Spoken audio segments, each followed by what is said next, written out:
Canada से उच्चायुक्त को वापस बुलाएगा भारत। और कनाडा से अपने हाई कमिश्नर संजय कुमार वर्मा और दूसरे राजनयिकों को वापस बुला लिया।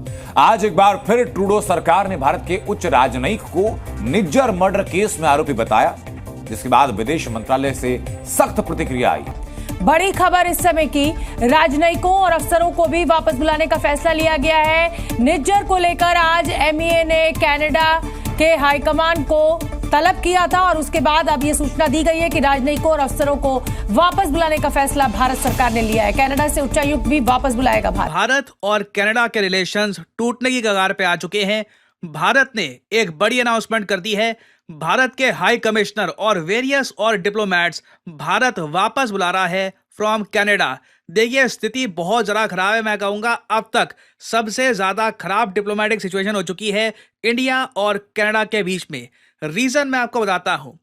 कनाडा ने, आप सुन के हैरान हो जाएंगे, कनाडा ने यह कहा कि भारत के सबसे बड़े जो एम्बेसडर हैं टू कनाडा, इंडिया के high commissioner to Canada Sanjay Kumar, इनका नाम डाल दिया है इन्वेस्टिगेशन में of the Hardeep Singh Nijjar case. Nijjar की किलिंग को लेकर ये कह रहे हैं कि भारत के बहुत सारे डिप्लोमेट्स और भारत के सबसे बड़े diplomat, Indian high commissioner to Canada, ये सब पर्सन ऑफ इंटरेस्ट बन चुके हैं। बहुत बड़ा अपमान है भारत का।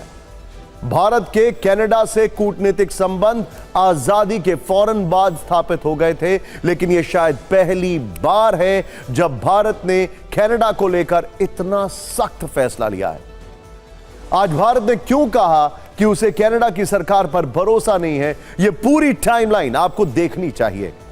लेकिन पहले यह तस्वीरों से समझे कि आज शाम को भारत ने कनाडा के राजदूत स्टीवर्ट व्हीलर को तलब किया। उसके लिए एक्चुअल वर्ड है समन किया। इसकी वजह थी कल कनाडा की तरफ से भारत को भेजी गई एक चिट्ठी।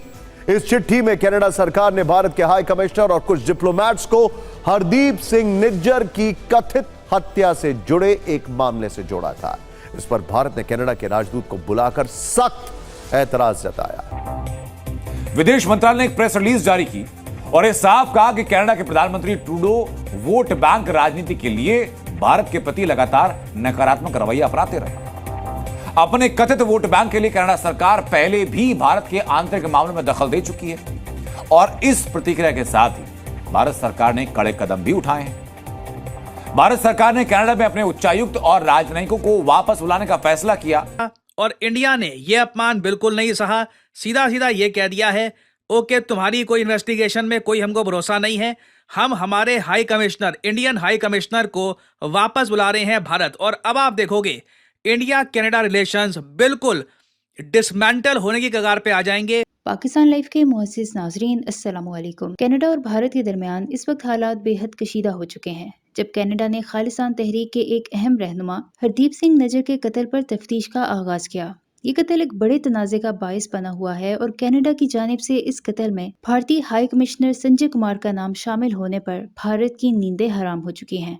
भारत को डर था कि अगर तफ्तीश आगे बढ़ी तो उनकी हुकूमत के लिए मजीद मुश्किलात पैदा होंगी, क्योंकि इल्जाम भारत की एजेंसियों पर लग रहा था। इसी खौफ और दबाव में भारत ने न सिर्फ संजय कुमार को वापस बुला लिया, बल्कि कनाडा में मौजूद अपने तमाम सफारती अमले को भी हटा दिया, जिससे जाहिर होता है कि भारत खुद भी किसी बड़े स्कैंडल का शिकार होने से बचने की कोशिश कर रहा है। दुनिया भर में भारत के इस रवैये पर न सिर्फ सवालात उठाए जा रहे हैं, बल्कि उसे शदीद तनकीद का सामना भी करना पड़ रहा है। भारतीय मीडिया इस वक्त आपे से बाहर हो चुका है। वहाँ के चैनल्स पर न्यूज एंकर्स चीख चीख कर कनाडा के खिलाफ जहर उगल रहे हैं। लेकिन हकीकत यह है कि भारत की इस डिप्लोमेटिक शिकस्त को छुपाने के लिए भारतीय मीडिया का ये शोरगुल ज्यादा देर तक नहीं चल सकता।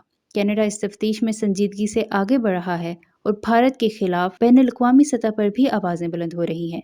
अगर भारत पर इल्जाम साबित हो जाता है तो आलमी बरादरी में उसकी साख को नाकाबिले तिलाफी नुकसान पहुंच सकता है। इस हवाले से भारतीय मीडिया का क्या रद्द-ए-अमल है, इस वीडियो में देखें। वीडियो में आगे बढ़ने से पहले मेरे चैनल पाकिस्तान लाइव को सब्सक्राइब जरूर करें ताकि आने वाली वीडियो अपडेट से आगाह रहें। और फिर कनाडा से अपने राजदूत और दूसरे डिप्लोमेट्स को वापस बुलाने का एक बहुत बड़ा फैसला कर लिया, बहुत बड़ा फैसला कर लिया। वहीं भारत ने कनाडा के डिप्लोमेट को भी बुलाकर तल्ख अंदाज में क्या कहा, पहले आप वो देखिए। कनाडा में भारत के हाई कमिश्नर पर बेबुनियाद आरोप लगाए गए। ट्रूडो सरकार ने भारत के हाई कमिश्नर और दूसरे डिप्लोमेट्स की सुरक्षा को खतरे में डाला। भारत को कनाडा सरकार पर भरोसा नहीं है कि वो उन्हें सुरक्षा दे पाएगी, जबकि इससे पहले भारत के विदेश मंत्रालय ने एक बयान जारी करके कहा था कि हमें कल कनाडा से एक डिप्लोमेटिक कम्युनिकेशन प्राप्त हुआ है, जिसमें कहा गया कि भारतीय उच्चायुक्त और अन्य राजनयिक उस देश में जांच से संबंधित मामले में पर्सन ऑफ इंटरेस्ट हैं। भारत सरकार इन बेतुके आरोपों को दृढ़ता से खारिज करती है और इन्हें ट्रूडो सरकार के राजनीतिक एजेंडे का हिस्सा मानती है, जो वोट बैंक की राजनीति पर केंद्रित है। विदेश मंत्रालय ने कनाडा सरकार से दो टूक कह दिया है कि ट्रूडो सरकार लंबे समय से ऐसा करती आ रही है। उनकी कैबिनेट में ऐसे व्यक्ति शामिल हैं जो भारत के खिलाफ चरमपंथी और अलगाववादी एजेंडे से जुड़े हुए हैं। पहले आप सुनिए कि आखिर कनाडा के राजदूत ने विदेश मंत्रालय की तरफ से तलब किए जाने के बाद क्या कहा। Canada has provided credible, irrefutable evidence of ties between agents of the government of India and a murder of a Canadian citizen on Canadian soil. Now it is time for India to live up to what it said it would do and look into those allegations. It is in the interest of both our countries and the peoples of our countries to get to the bottom of this. Canada stands ready to cooperate with India. हम सबके मन में एक सवाल है कि अब आगे क्या होगा। देखिए, इसका सबसे बड़ा इंपैक्ट एजुकेशन और इमिग्रेशन पर पड़ सकता है। सबसे बड़ा इंपैक्ट एजुकेशन और इमिग्रेशन पर पड़ सकता है। मैं आपको बताना चाहूंगा, immigration, refugees and citizenship Canada IRCC के मुताबिक 2022 में 2,26,000 से ज्यादा वीसा अप्रूव किए गए थे, जिनमें से करीब 1,36,000 स्टूडेंट्स पंजाब के थे। सबसे बड़ा इंपैक्ट इन पर हो सकता है। और क्या भारत और कनाडा के बीच में जो $8 बिलियन का ट्रेड है, 2022 का डेटा मैं बता रहा हूं आपको, उसके ऊपर भी इंपैक्ट हो सकता है। कनाडा की अर्थव्यवस्था हिल सकती है अगर भारत की तरफ से कुछ ऐसे डिसीजंस लिए गए तो। यहां आपको यह समझाने की जरूरत है कि आखिर भारत और कनाडा के संबंधों में ये उतार चढ़ाव क्यों आए हैं। भारत कनाडा संबंध 2023 में सिख अलगाववादी हरदीप सिंह निज्जर की मौत के बाद खराब हुए। जस्टिन ट्रूडो ने सितंबर 2023 में निज्जर की मौत के पीछे भारतीय एजेंट्स का हाथ बताया। भारत ने कनाडा सरकार के इस आरोप को सिरे से खारिज कर दिया। अभी भी उनके एम्बेसडर यही बात कर रहे थे। भारत ने निज्जर को वर्ष 2020 में आतंकी घोषित किया था। अक्टूबर 2023 में भारत ने कनाडा के 41 डिप्लोमेट्स को वापस भेज दिया था। कनाडा ने भारत के इस कदम को अंतर्राष्ट्रीय नियमों का उल्लंघन बताया था और ये अब जो हुआ है, ये अपने आप में एक एपिक है।